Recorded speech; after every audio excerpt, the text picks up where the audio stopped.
안녕하세요. 네, 오늘이 12월 1일입니다. 벌써 2019년도도 벌써 이제 저물어 가고 있습니다. 오늘은 12번째 시간인데요.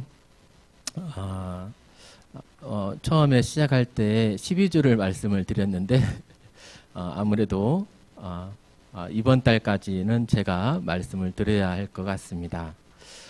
이번 주와 다음 주는 구약에 대해서 말씀을 드리고요. 이제 세 번째 주는 또 구약과 신약으로 넘어가는 부분 말씀드리고, 네 번째, 다섯 번째 주일에 이제 메시아에 대한 이야기, 구원의 복음에 대한 이야기, 결론입니다. 이 부분을 전해드릴 텐데요. 꼭 참석하셔서 끝까지 꼭 참석하셔서 하나님께서 주시는 축복을 누리시길 바랍니다. 오늘 12번째 시간은 이스라엘 출애굽 이후의 광야 여정과 십계명이라는 주제로 말씀을 준비했습니다. 지난 시간에 드린 내용을 잠깐 복습을 해보겠습니다. 왕궁에서 쫓겨난 이 모세가 40년 동안 이제 광야 생활을 하게 되죠. 미디안에서 시간을 보내게 됩니다. 하나님께서 준비하신 그때 시간이 다 차게 되었을 때 시내산에서 모세를 하나님께서 이제 이렇게 부르시죠. 하나님의 명령 앞에 이 모세는 바로왕 앞에 서게 됩니다. 담대하게 왕 앞에 서서 이스라엘의 하나님이 우리에게 나타나셔서 내 백성을 보내라 라고 하셨습니다. 우리가 광야에서 하나님을 섬길 것입니다. 이렇게 이렇게 말을 했습니다. 그때 바로왕 애굽왕 바로가 뭐라고 했을까요? 여호와가 누구이기에 내가 그의 목소리를 듣고 이스라엘을 보내겠느냐? 나는 여호와를 알지 못하니 이스라엘을 보내지 아니하리라 하면서 오히려 이스라엘 백성들을 더욱 힘들게 노예 생활을 시켰죠. 그때 하나님께서 이 땅에서 내가 여호와인 줄을 알게 될 것이다 라고 말씀하시면서 하나님의 능력으로 자신이 어떠하신 분인지를 이렇게 보여주십니다. 그것이 바로 애굽에게 내렸던 10가지 재앙입니다. 사실 이 10가지 재앙들을 보면 애굽에는 많은 신들이 있었는데요. 이 재앙들을 통해서 그 우상들, 애굽 사람들이 섬기고 있던 그런 우상들이 헛된 것임을 보여주고 있고, 하나님만이 유일하신 참 하나님이심을 보여주고 있습니다. 아홉 번째 재앙이 흑암의 재앙이었죠. 이 애굽은 태양신 라로 유명한 그런 나라인데요. 정말 태양신 라가 있었다면 이 흑암에서 환한 빛을 비출 수 있었어야죠. 그런데 하나님 앞에 잠잠할 수밖에 없었습니다. 하나님이 말씀하신 것처럼 사람이 더듬을 만한 그러한 흑암의 재앙을 애굽 사람들은 당할 수밖에 없었습니다. 아홉 번째 재앙을 당하고서도 그들이 하나님 앞에 순복하지 엎드리지 않게 되어서 이제 마지막 재앙, 10번째 재앙을 또 하나님께서 말씀하십니다. 그 10번째 재앙은 애굽 왕에서부터 신하들, 그 종들에 이르기까지, 또 가축에 이르기까지 처음 태어난 장자가 죽는 그런 죽음의 재앙이었습니다. 이스라엘 백성들에게는 이제 이 죽음의 재앙을 피할 수 있는 그런 방법을 알려주셨죠. 한 마리의 제물을 준비해서 그 피를 문 인방과 좌우 설주에 바르라. 죽음의 사자가 왔을 때에 피를 보게 되면 넘어갈 것이다. 이렇게 말씀하심으로 죽음의 재앙을 이스라엘은 피할 수 있었습니다. 하지만 애굽 사람들은요, 이 말을 못 들은 건 아니었거든요. 들었습니다. 그럼에도 이 죽음의 재앙을 한 사람도 피할 수가 없었습니다. 왜 그랬을까요? 말씀하신 대로 행하지 않았기 때문에 이 피를 그들의 문 앞에 바르지 않았기 때문에 이렇게 하나님의 재앙을 당하게 되죠. 이 재앙을 당하고 나서야 그들이 이스라엘 사람들을 풀어줍니다. 그러면서 이제 이 출애굽 영광의 탈출을 하게 되는데요. 이스라엘 사람들이 얼마나 기뻤을까요? 평생 괴롭힘 당하던 이 땅에서 이제 벗어나는 거예요. 미워하고 때리고 구박하던 그 무서운 애굽 사람들의 손에서부터 이제 벗어나는 겁니다. 얼마나 기뻤을까요? 아마도 춤추면서 이렇게 떠나가게 되었겠죠. 오늘은 이후에 일어난 일들을 말씀드리겠습니다.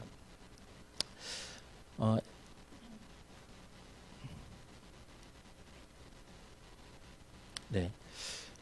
이스라엘 사람들이 살던 애굽의 땅은 이 지역입니다. 고센 땅이었고요.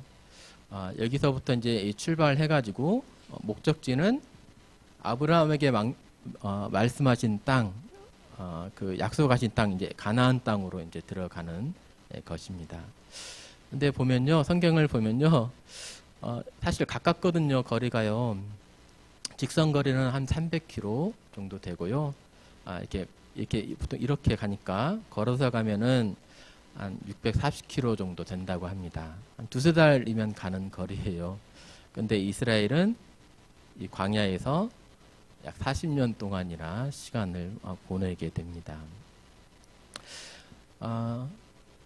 처음 1차적인 목적지는 하나님께서 처음 모세를 부르셨을 때 말씀하신 대로 너희가 이 산에서 하나님을 섬기리니 이것이 내가 너를 보낸 증거니라 말씀하신 것처럼 처음 목적지는 모세를 부르신 그곳 시내산이 되겠습니다. 시내산으로 이제 가는 거예요. 우리나라는 광야가 없죠. 사막이 없습니다. 근데 그들이 걸어갔던 길은 이러한 사막과 같은 그런 광야예요. 이러한 길을 걸어갑니다. 한 3달 정도 가야 이 시내산에 이르고, 사실 이러한 곳에서 이스라엘 백성들은 40년 동안 지내게 되죠. 우리나라는 광야가 없기 때문에 이 광야의 모습을 좀 더 영상으로 보는 것이 좀 더 많이 알게 되는 것 같아요. 그래서 영상으로 보여드리도록 하겠습니다. 그러면 이제 레위기 먼저 한번 영상을 보겠습니다. 자, 저기 보세요. 저기가 12절에 신광야를 떠났다고 했죠? 네. 지금 저기 신광야고 저 가운데 모래가 있잖아요. 네. 모래가 있고 저 뒤에 산 같은 데가 있고 저 산 같은 데가 레위기 끝이야. 그렇죠? 그러니까 신광야가 보이고 지금 저 끝에가 지금 레위기네요. 그래서 12절에 신광야를 떠나 어제 레위기 갔다 그래서 하늘을 볼 수가 있어요. 자, 저 신광야에서 레위기 쪽으로 떠나서 르비딤으로 르비딤으로 가는 거예요. 아까 주위에 봤던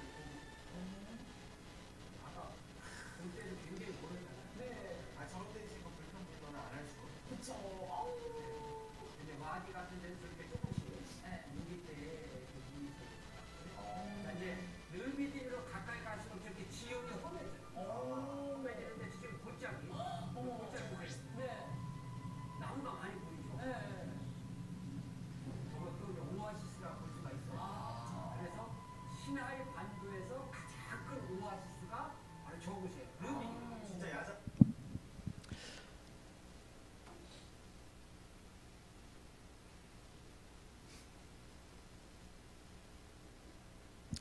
네, 광야가 어떠한 곳인지 보셨습니까? 멋있죠? 안 멋있어요? 저는 되게 가봤거든요. 광야에 가봤습니다. 이제 이스라엘 가가지고 이제 광야 체험 해가지고 이렇게 가봤습니다. 처음 보기에는 정말 멋있었습니다. 전혀 경험하지 못한 새로운 것을 경험하게 되니까 너무 좋았습니다. 근데 1시간 정도 지나서 봤더니 너무 뜨겁고 걸을 수가 없는 거예요. 모래와 바위밖에 없어가지고 모래를 걷는 것이 쉽지 않잖아요. 발에 푹푹 들어가고 쉽지 않았습니다. 근데 이러한 곳을 이스라엘 사람들은 40년 동안 이제 지내게 됩니다. 뭐 이렇게 수백 명이 아니고요, 250만 명의 사람들이 여기서 이제 살게 되거든요. 뭐 장정들만 있는 것이 아니고 많은 아기들도 있었을 거고 또 노인분들도 있었을 것입니다. 이러한 곳에서 살 수 있었을까요? 가만히 보니까 이 광야에는 뭐가 없어요? 네, 물이 없어요. 물이. 네. 그늘도 없습니다. 네. 그리고 식물도 없는 그런 곳입니다. 이러한 곳에서 사람이 40년 동안 살았다는 것이 네, 솔직히 안 믿어지죠. 솔직히 이해가 되지 않습니다. 한번 광야에 대해서 말씀을 드리면요, 광야와 사막은 좀 다릅니다. 이렇게 둘 다 황량한 곳인데요, 사막은 지력이 없어요. 비가 와도 그냥 모래뿐입니다. 근데 광야는 지력이 좀 있어서 비만 오면은 풀들이 자라나는 그런 땅입니다. 연 강수량이 50에서 한 100mm 정도 됩니다. 우리나라는 한 1000mm 정도 되죠. 하루에도 막 200, 300mm가 비가 내리기도 하는데요. 1년에 100ml가 채 오지 않아요. 사람이 살 수 있는 땅은 최소한 200ml는 되어야 된다고, 200mm는 되어야 된다고 이렇게 합니다. 결국 사람이 살 수 없는 땅이죠. 낮에는 햇빛이 장렬합니다. 50도 정도 되고 밤에는 영하로 떨어져요. 영하 10도. 저희가 갔을 때 낮에는 옷을 가볍게 입는데 밤에는 파카를 입고 또 비닐을 미리 준비해 가지고 이게 냉기가 이렇게 올라오면 몸살 든다고 비닐로 칭칭 감고 이렇게 잤습니다. 이렇게 온도차가 이렇게 큰 거예요. 이러한 곳에서 어떻게 이들은 40년 동안이나 광야 생활을 할 수 있었을까요? 그 영광의 탈출을 하면서 큰 기쁨으로 또 애굽에 있던 많은 이렇게 재물들을 뺏어가지고 이렇게 즐거움으로 춤추면서 나왔을 텐데, 그들은 광야길을 걸어가면서 정말 3일 만에 물이 떨어지게 되고 이런 목마름에 하나님을 원망을 하게 되죠. 광야에서 살아가려면 무엇이 필요할까요? 첫 번째는 뭐 목마름을 해결할 수 있는 물이 필요할 것이고, 또 뭐 식물이 없으니까 음식도 필요하고요. 적절한 체온 유지를 할 수 있는 어떤 이런 방법도 필요하게 될 것이고, 또 이러한 광야 이런 데에서는 도적대들이 많잖아요. 예. 그러한 이제 군사적인 보호도 필요할 것입니다. 아무리 생각을 해봐도 상식적으로는 이러한 사람들이 250만 명이 40년간 광야에서 살았다는 것이 상식적으로 불가능하죠. 광야에서 목이 말라서 굶주려서 환경에 적응하지 못해서 죽든지, 아니면 도적대들에게, 강도들에게 약탈당하고 학살당하면서 죽는 것이, 이렇다고 생각하는 것이 합리적이죠. 근데 성경은 뭐라고 말하고 있냐면 40년 동안 광야 생활을 했고 그 이후에 가나안 땅에서 나라를 이루었다라고 말하고 있습니다. 둘 중에 하나예요. 이 출애굽에서 가나안 땅으로 이주된 이 사건은 정말 완전히 거짓말이거나 아니면 정말로 하나님께서 살아계셔서 이스라엘을 보호하셨거나 둘 중에 하나입니다. 근데 성경은 하나님이 이렇게 말씀하셨어요. 결국은 이제 하나님께서 약속하신 그 바를 이루시죠. 내가 애굽 사람을 어떻게 행하였음과, 지난 시간에 보셨죠? 애굽 사람들에게 10가지 재앙을 내리시면서 오늘날의 미국과 같았던 그 당시의 최강대국의 손에서 이스라엘을 건져내셨습니다. 내가 어떻게 독수리 날개로 너희를 업어서 내게로 인도하였음을 너희가 보았느니라.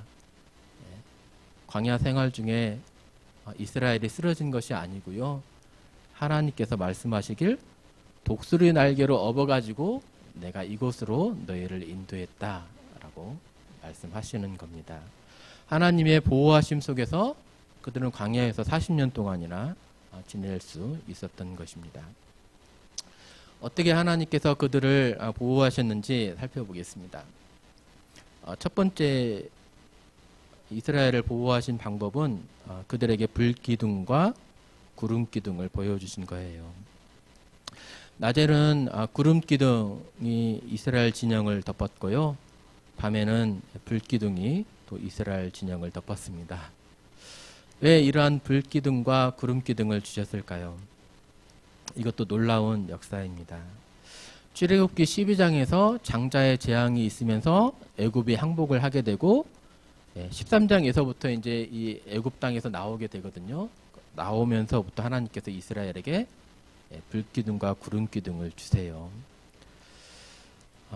그러면서 낮이나 밤이나 이 구름기둥, 불기둥을 통해서 그들의 갈 길을 인도하시고 또 그 기둥이 떠나지 않게 이렇게 하셨습니다. 광야 생활을 하게 될 때 어디로 가야 될지를 모른다면 많은 어려움에 처할 것입니다. 근데 하나님께서 앞서서 인도해 주시는 거예요. 어디를 가야 할지를, 가야 할 바를 미리 보여주시는 것입니다. 이렇게 인도하셨고요. 또 하나는 전능한 하나님께서 우리와 늘 함께 하심을 볼 수 있는 그런 상징이기도 했어요. 심리적으로, 정신적으로 지지를 해줬겠죠.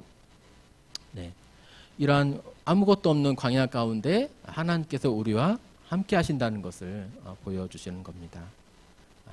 그리고 광야는 기온차가 크다.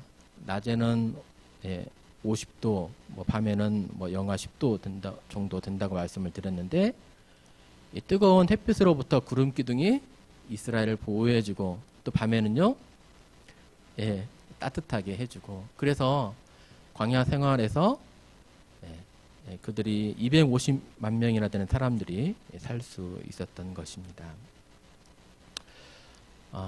덮개가 되게 하시고 라고 이런 말씀이 있어요. 여호와께서 구름을 펴셔서 따가운 햇살을 막는 덮개가 되게 하시고 밤에는 불기둥으로 그들의 갈 길을 밝히 보여주셨다라고 말씀하고 있습니다. 하지만 하나님의 이러한 보호하심 속에서도 그들이 물이 없음을 통해서 또 원망을 하게 됩니다. 3일 만에 하나님의 위대한 그런 능력을 맛보고도 목마름이 있으니까 3일 만에 이렇게 하나님을 원망을 하게 되는데요. 마라라고 하는 지역에 이르러서 드디어 우물을 발견을 했어요. 물을 발견했어요. 근데 먹을 수가 없는 물이었어요. 기다리던 그 물이 보여서 막 먹었는데 너무나도 쓴 거예요. 독이 있는 것처럼 그런 물이었어요. 그래서 더욱 원망하게 되는데 하나님께서 또 나뭇가지를 보여주시고 그 나뭇가지를 우물에 넣어라 라고 하시면서 물을 치료하셔서 이렇게 사람들에게 물을 먹을 수 있게 하셨죠. 또 르비딤이라고 하는 곳에 이르러서 다시금 목마름 속에 또 이스라엘 백성들이 원망을 하게 되는데요. 하나님께서 반석을 가르셔가지고 반석에서 물이 나오게 하셔서 250만 명이나 되는 사람들을 먹이십니다. 250만 명이 먹고 또 빨래도 하고 하려면 얼마나 많은 물이 필요할까요? 광야에서 이게 가능할까요? 네, 아마도 엄청난 양의 물이 콸콸 쏟아지지 않으면 불가능했을 것입니다. 근데 하나님께서는 그들을 먹이시는 거죠. 그들에게 필요한 물을 공급을 하시는 겁니다. 아마 이처럼 어마어마한 양의 물이 이렇게 이 광야에 나왔을 것입니다. 또 세 번째로 하나님께서 공급하신 것은 음식이에요. 물만 있어서는 안 되죠. 충분한 양의 음식이 있어야 할 것입니다. 애굽에서 가지고 온 양식이 며칠 내로, 보통 며칠 내로, 길어야 한 달 내로 사라질 것 아닙니까? 음식이 없으므로 결국은 원망합니다. 애굽에 매장지가 없어가지고 우리를 이 광야로 이끌어내어서 죽게 하느냐, 차라리 애굽에서 죽었으면 좋았을 것을 이렇게 하면서 원망을 하게 되죠. 네. 하나님께서 어떻게 음식을 공급해 주셨을까요? 하나님인들 250만 명이나 되는 사람들을 어떻게 먹일 수 있겠습니까? 이렇게 원망했거든요. 하나님께서 어떻게 공급하셨을까요? 네. 하늘에서 음식이 떨어지는 거예요. 네. 와, 말도 안 되는 일이죠.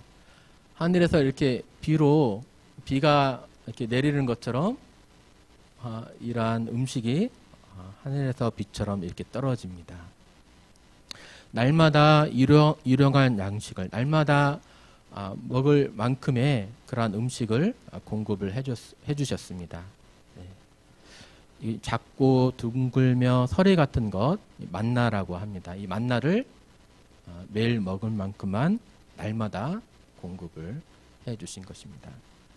또 사람들은 이 곡식만 있으면 안 되죠? 네. 또 고기가 또 있어야 되잖아요. 또 하나님께서 또 기적 같은 그런 방법으로 또 이렇게 고기를 공급을 해주십니다. 바람을 불어가지고 이 메추리를 이스라엘 백성들에게 보내신 거예요. 그래서 그들에게 이러한 음식을 공급을 해줬습니다. 이 광야에서는 또 전쟁의 위협이 있죠.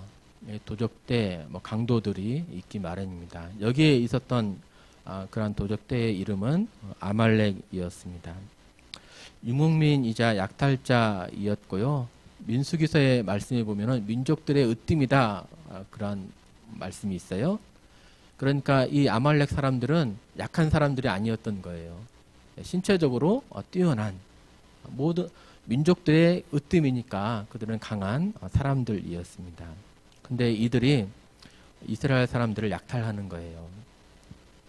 이 르비딤 지역에서 이스라엘이 피곤해서 뒤떨어진 그러한 사람들을 뒤에서부터 이렇게 치는 것입니다. 아말렉과 싸우면 누가 이길까요? 아말렉 사람들은 많지는 않겠죠. 광야에 사는 유목민들이었으니까 수천 명, 수만 명이었죠. 이스라엘 사람들은 장정만 60만 명 되고 약 250만 명의 사람들이었을 것입니다. 근데 싸웠던 곳이 바로 이 르비딤이에요. 이러한 골짜기에서 싸웠습니다. 그러면 누가 이길까요? 골짜기에서는 숫자에 많고 적음이 중요한 것이 아니죠. 네, 숫자는 별로 중요하지 않아요. 네, 이건 정말 100% 당하는 거죠. 학살당하기 딱 좋은 그런 곳이죠. 치고 빠지는 그런 게릴라 정수를 행한다면 몰래 밤에 와서 치고 또 도망가고 또 치고 도망가고 한다면 또 싸움에 익숙한 이란 아말렉 사람들이고 이스라엘 사람들은 애굽에서 벽돌 굽고 벽돌 쌓고 하던 그런 노예임을 생각을 해볼 때 이 싸움은 정말 말도 안 되는 그런 싸움이었던 거죠. 아말렉 사람들이 이스라엘을 보았을 때는 밥이다 네, 라고 생각을 했을 것입니다. 우리의 봉이다 네, 생각하면서 싸움을 벌였겠죠. 근데 그 결과는 어떻게 되었을까요? 네, 하나님이 또 이들을 또 보호하시죠. 모세가 골짜기 높은 곳에 올라가 가지고 하나님을 향해서 손을 내밀며 기도합니다. 민족의 생사가 갈린 이 때였죠. 하나님께 기도하지 아니할 수 없었을 것입니다. 그래서 손을 들고 하나님을 향해서 부르짖습니다.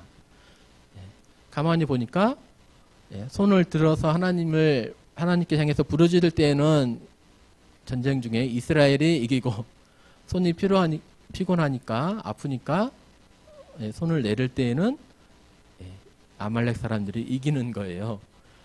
그래서 모세의 손이 내려오지 못하도록 옆에 두 사람이 지금 손을 붙들고 있는 것입니다.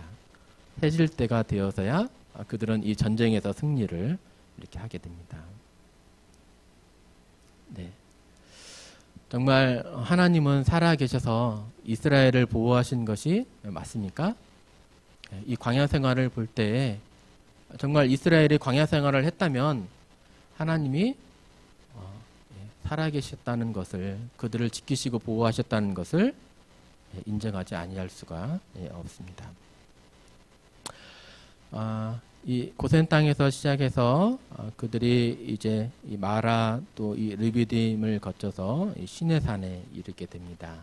모세가 처음 하나님을 만났던 그런 장소죠.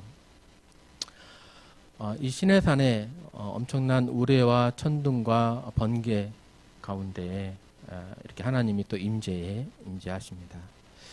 모세를 하나님께서 시내산 속으로 부르셔서 이렇게 말씀하십니다. 세계가 다 내게 속하였나니 너희가 내 말을 잘 듣고 내 언약을 지키면 너희는 모든 민족 중에서 내 소유가 되겠고 너희가 내게 대하여 제사장 나라가 되며 거룩한 백성이 되리라 라고 하나님께서 이스라엘 백성들에게 약속하셨습니다. 세 가지를 약속을 하셨어요. 모든 민족 중에서 내 소유가 되겠다라고 하셨습니다. 이스라엘 백성들이 하나님의 소유가 된다는 거예요. 하나님 것이 된다는 거예요. 그러니까 하나님 거니까 하나님으로부터 보호하심을 얻을 수 있겠죠. 그런 안전을 누릴 수 있을 것입니다. 또 이스라엘 사람들이 사용하는 이 소유라는 단어는 보물이라는 그런 의미의 단어입니다. 즉 하나님의 보물이 될 것이다. 하나님의 보배가 될 것이다. 라는 그런 의미입니다. 하나님께서 보배처럼 너희를 귀하게 여기는 민족이 될 거야. 라고 말씀하신다는 거죠. 두 번째로는 제사장 나라가 될 것이다. 말씀하셨습니다. 제사장이 하는 역할은 크게 세 가지입니다. 하나님 앞에 예배드리고 또 말씀을 전하고 또 하나님과 사람 사이를 이어주는 그런 중보자의 역할, 다리를 놓는 관계를 맺어주는 그런 역할을 하는 것입니다. 즉 제사장 나라가 된다 이 말은 하나님과 하나님을 믿지 않는 사람들 사이에 관계가 놓이도록 중보자의 역할을 하는 그런 나라가 되게 해주겠다는 의미죠. 그리고 거룩한 백성, 다른 민족과는 다르게 하나님 앞에 구별된 하나님께 선택받은 특별한 민족이 될 것이다 라고 말씀하셨습니다. 근데 이 말씀을 보면 이게 무조건적인 조건이 없는 언약이 아니고요. 이렇게 조건이 있습니다. 너희가 내 말을 잘 듣고 내 언약을 지키면 이렇게 해주겠다라고 말씀을 하신 거예요. 이때 하나님께서 말씀하신 것이 바로 이 십계명입니다. 십계명은 이 이름에도 있는 것처럼 하나님께서 이스라엘 백성들에게 꼭 지키도록 말씀하신 10가지의 계명입니다. 십계명은 아마 한 번쯤은 들어보셨을 만한 그러한 계명입니다. 세상에 있는 모든 법전의 토대가 되는 그런 계명입니다. 십계명 나머지 시간 동안에 살펴보도록 하겠습니다. 하나님께서 말씀하신 첫 번째 그 계명은 너는 나 외에는 다른 신들을 내게 두지 말라입니다. 즉 오직 여호와 하나님만 섬겨라 라는 그런 계명이에요. 근데 왜 하나님만 섬겨야 될까요? 이 말씀은 세상에는 많은 신들이 있는데 그 중에서 하나님만을 섬겨라 라는 그런 의미가 아닙니다. 말씀에 하나님 여호와는 유일한 하나님이시다라고 하셨습니다. 사실 세상에 있는 모든 신들은 지어낸 신, 만들어진 신, 거짓된 그런 신에 불과한 거예요. 신은 오직 한 분, 여호와 하나님이시기 때문에 하나님만을 섬기라는 그러한 의미입니다. 두 번째로 하나님만을 섬겨라라는 것은 하나님이 온 세상을 만드신 창조주이시기 때문에 그렇습니다. 만드시고 만물을 유지하시고 보존하시는 분이 하나님이십니다. 그러기에 당연히 이렇게 하나님을 섬겨야 되는 것이 합당하죠. 만물의 주인이신 분을 섬기는 것이 합당합니다. 이러한 의미에서 본다면 이러한 계명은 마땅하죠. 하나님을 알지 못하고 또 알고서도 섬기지 못하고 다른 신을 섬긴다면 그것은 죄악이라 이렇게 할 수 있을 것입니다. 오늘날에는 이러한 이제 상대적인 진리를 이제 추구하는 그러한 세대, 절대적인 진리는 없다고 생각하는 그런 시대여서 사실 기독교가 이렇게 말하면서 많은 지탄을 받고 있는 그런 내용 중에 하나입니다. 근데 가만히 해보면요, 정말 참된 것은 배타성을 띠어요. 편협하다라고 말할 수도 있을 것입니다. 진리는 한 가지인 거예요. 이것도 맞고 저것도 맞다 이렇게 말할 수가 없는 거예요. 정품이 있으면 또 모조품도 있겠죠. 정품과 모조품의 가치를 똑같이 둘 수가 없는 것입니다. 수학적인 진리에서도 찾아볼 수 있죠. 3 곱하기 3은 9입니다. 8이 될 수 없습니다. 이 정답을 모두가 맞다라고 이렇게 할 수가 없는 것입니다. 지리학적인 진리에서도 마찬가지죠. 전주는 동경 126도에서 127도 사이, 북위 35도 사이에 있습니다. 근데 북위 34도는 안 되냐? 그건 아니죠. 거기는 이제 임시일인 거고. 또 역사적인 진리도 그렇죠. 광복절은 1945년 8월 15일입니다. 이 날이 아니면 다른 날은 광복절이 아닌 거예요. 이렇게 진리는 배타성을 띠고 있습니다. 하나님의 말씀은 나는 여호와라 나 외에 다른 이가 없나니 나밖에 다른 신이 없느니라 라고 이렇게 명확하게 말씀하고 있습니다. 그래서 이 말씀이 맞다면 다른 신은 없는 거고, 정말 다른 신이 있다면 하나님의 말씀이 거짓이 되는 거죠. 사실 이 진리만이 아니고 또 사랑에 있어서도 배타성을 띠게 됩니다. 결혼할 때 이렇게 혼인 서약을 합니다. 모두 결혼하실 때 그렇게 하셨죠? 주례자 앞에 서가지고 검은 머리가 팥불이 되도록 이 여인만을 사랑하겠습니까?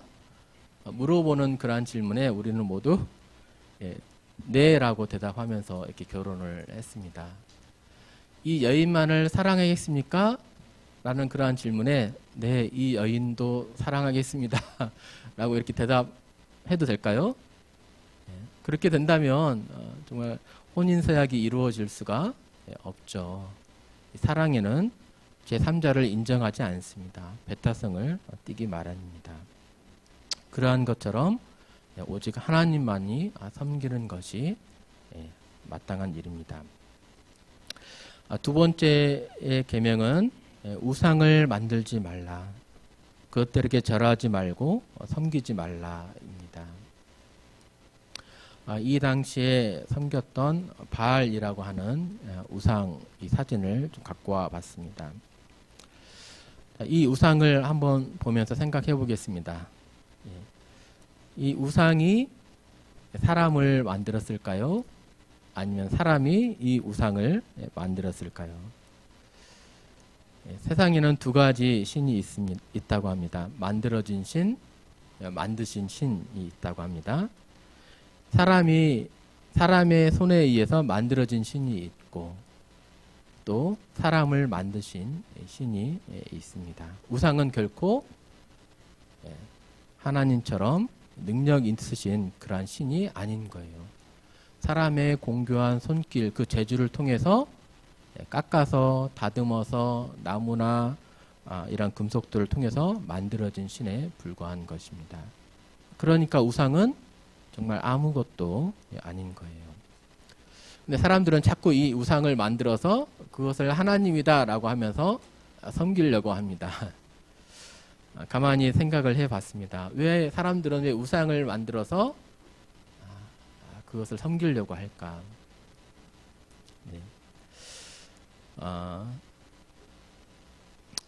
이 우상을 만들어서 섬겨서 어떤 하나님의 속성을 가두고 싶어하는 거예요.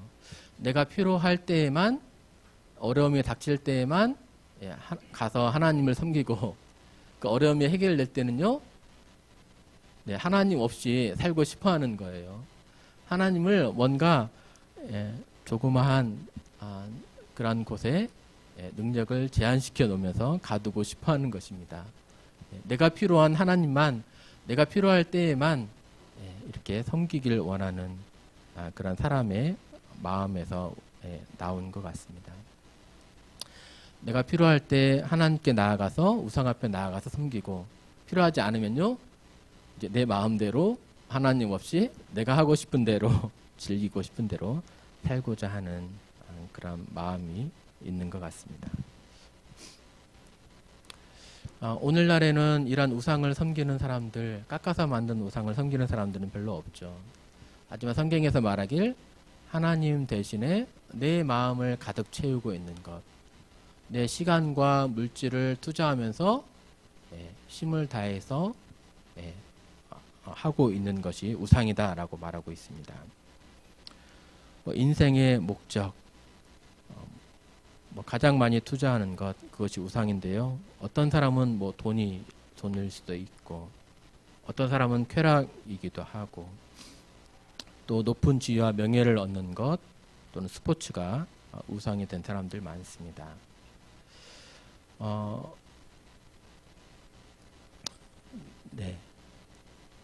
자신이 주인 되어서 자신의 즐거움을 위해서 하나님 없이 그렇게 살아가는 것은 하나님 앞에 죄를, 명백한 죄악이 되겠습니다. 세 번째 계명은 하나님의 이름을 망령되게 부르지 말라입니다. 망령이라는 말은 이제 함부로라는 의미입니다. 하나님의 이름을 함부로 부르지 말라라는 거거든요. 어떤 사람의 이름을 함부로 부른다는 것은 그분을 모독하는 그러한 일이죠. 쉽게 어떠한 어려움이 닥쳤을 때에, 불평이 찾아왔을 때에 짜증을 내면서 하나님의 이름을 함부로 부를 수 있는데, 그것은 이제 명백한 죄악입니다. 우리는 우리의 대통령의 이름도 함부로 부르지 않아요. 그것은 죄악입니다. 대통령에 대한 모독죄죠. 또 우리 부모님의 이름도 함부로 부르지 않습니다. 하물며 하나님의 이름을 함부로 부른다는 것은 큰 죄악이 되겠죠. 네 번째 계명은 안식일을 기억하여 거룩하게 지키라입니다. 이 안식일은 두 가지 사건과 연관이 되어 있습니다. 하나님의 창조, 첫 번째는 하나님의 창조인데요. 하나님께서 6일간 창조하시고 일곱째 날에 안식하신 것처럼 너희도 안식하라 라고 말씀하셨습니다. 일곱째 날에 하나님의 창조를 기억하면서 감사하는 그런 시간이죠. 또 애굽에서 하나님께서 능력의 손길로 노예 생활에서 건지셔서 안식하게 하신 것을 기억하라 라고 하신 것입니다. 6일 동안은 힘써서 일하고 7일째에는 쉬라라고 말씀하셨습니다. 남정과 여정과 가축과 손님들도 모두 쉴 것을 이렇게 말씀을 하신 거예요. 돈을 더 벌고자 하는 그러한 욕심에 따라서 더 많이 안식하지 않고 하나님께 감사하지 않고 일을 하게 된다면 그것은 하나님의 말씀을 범하는 죄악입니다.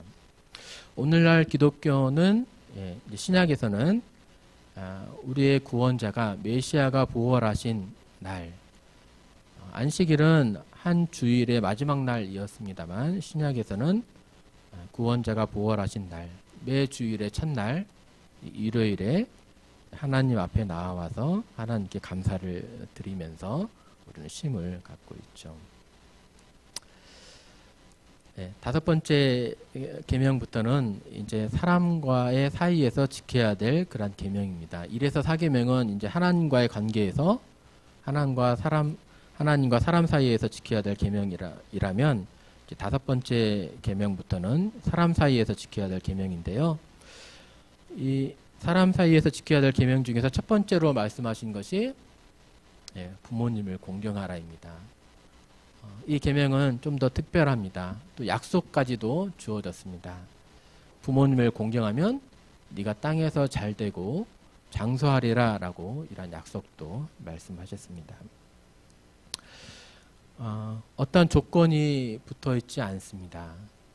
존경을 받을 만한 훌륭한 부모를 공경하라 라고 말하고 있지 않습니다.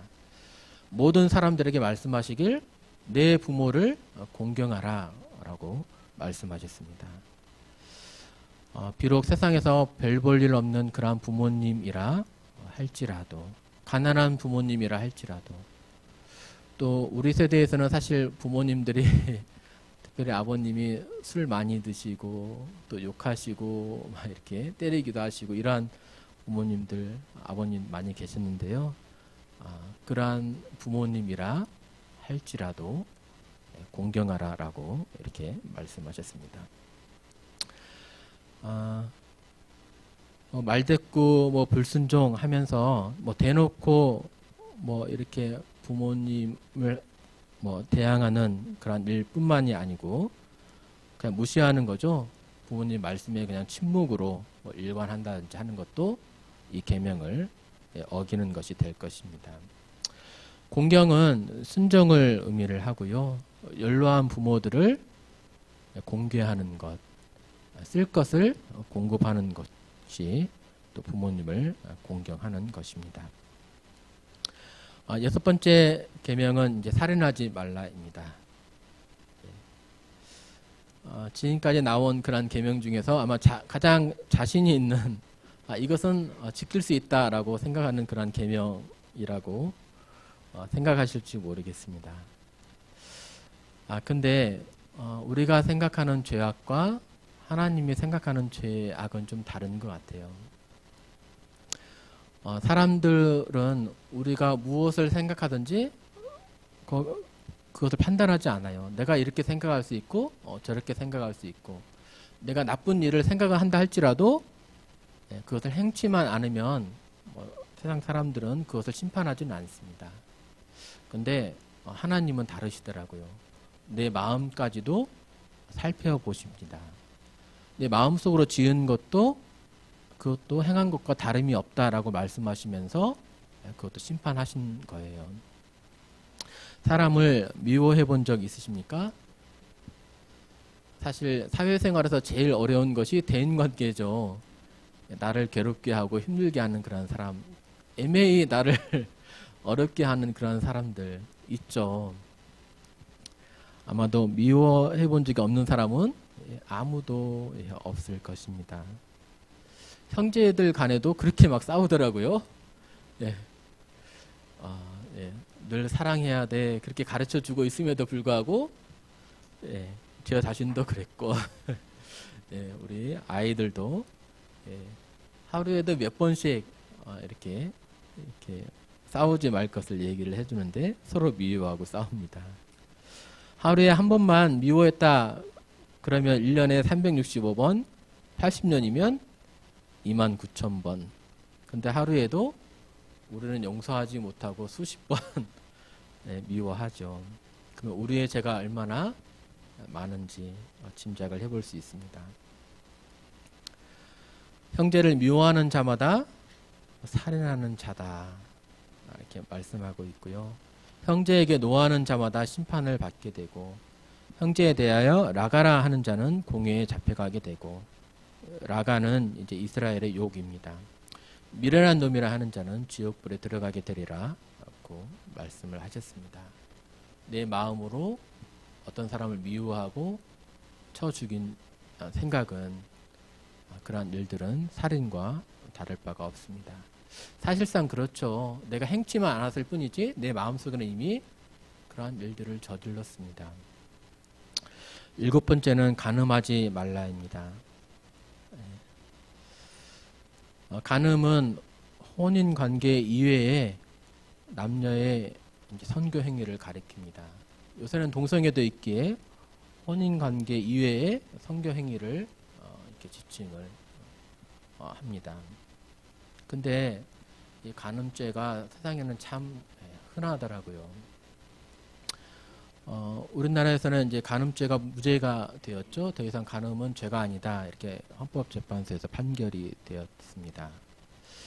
외도 경험이 있습니까? 라고 하는 그러한 설문에 남자들은 한 50% 정도가 외도한 경험이 있다. 뭐 여성분들은 10% 이렇게 외도한 경험이 있다. 라고 말하고 있습니다. 나는 50% 안에 드네. 나 훌륭하네. 뭐 이렇게 생각하실지 모르겠습니다만, 근데 하나님께서는 말씀드린 것처럼 마음에 음욕을 품었다면 그것도 간음한 거라 이렇게 말씀하고 있습니다. 내 자신이 얼마나 이 말씀에 비춰서 나를 볼 때 얼마나 음란한 자인가 생각을 해봅니다.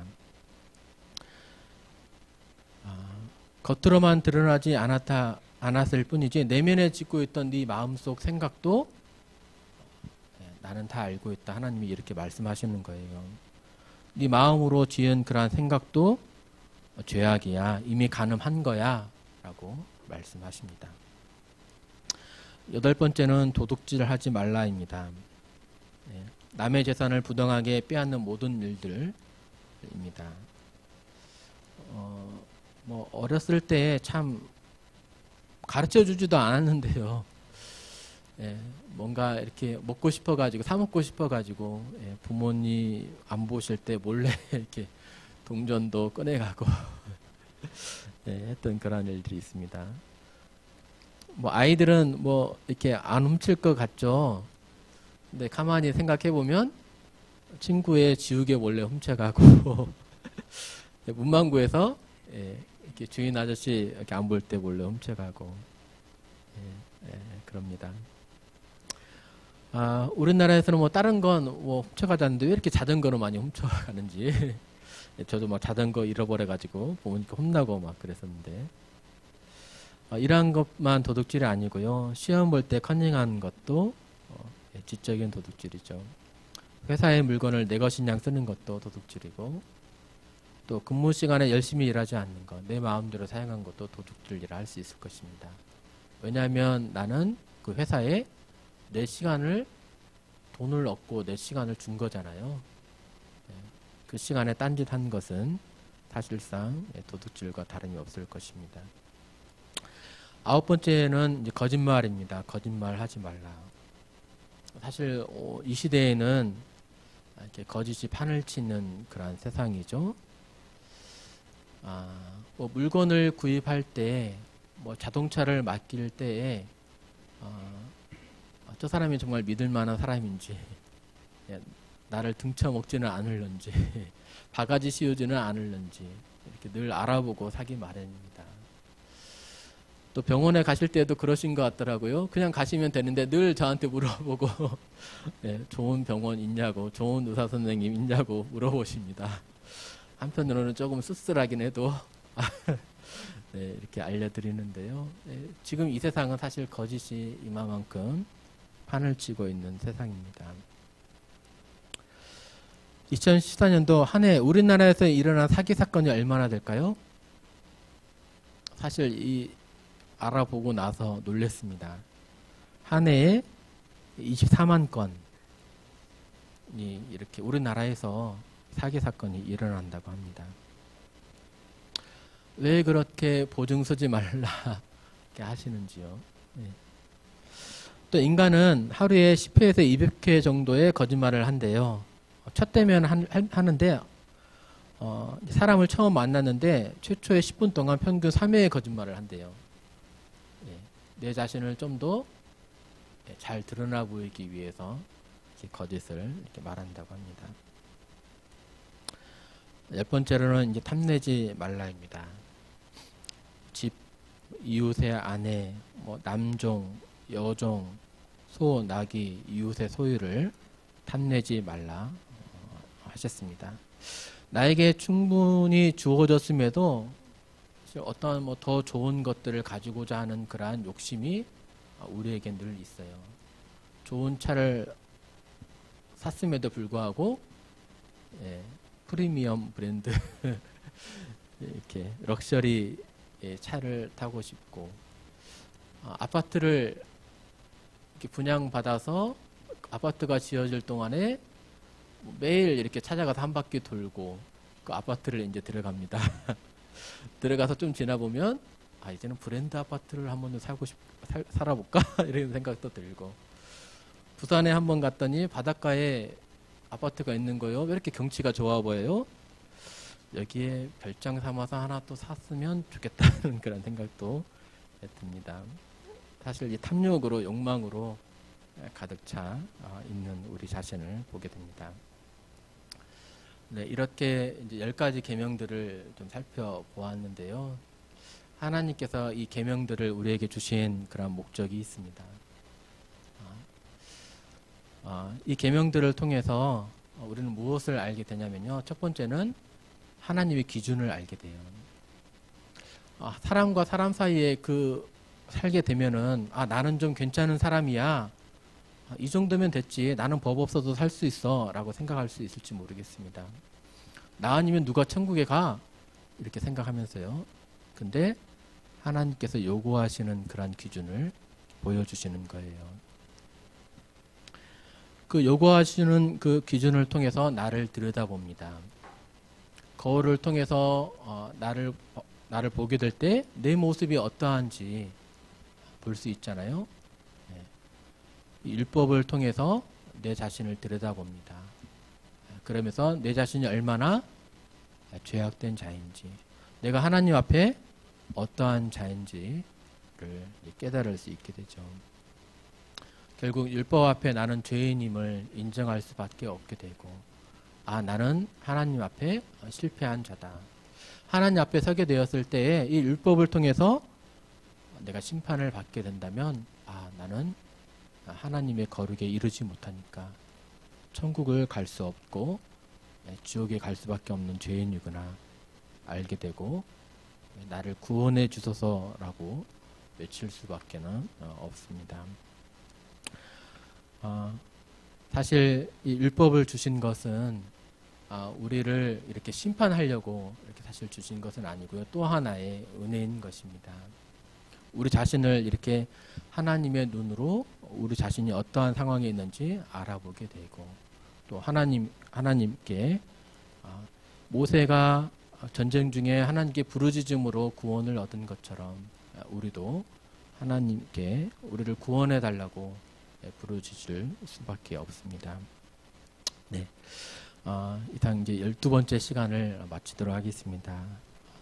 율법만 들으면은 사실은 안 되시고요.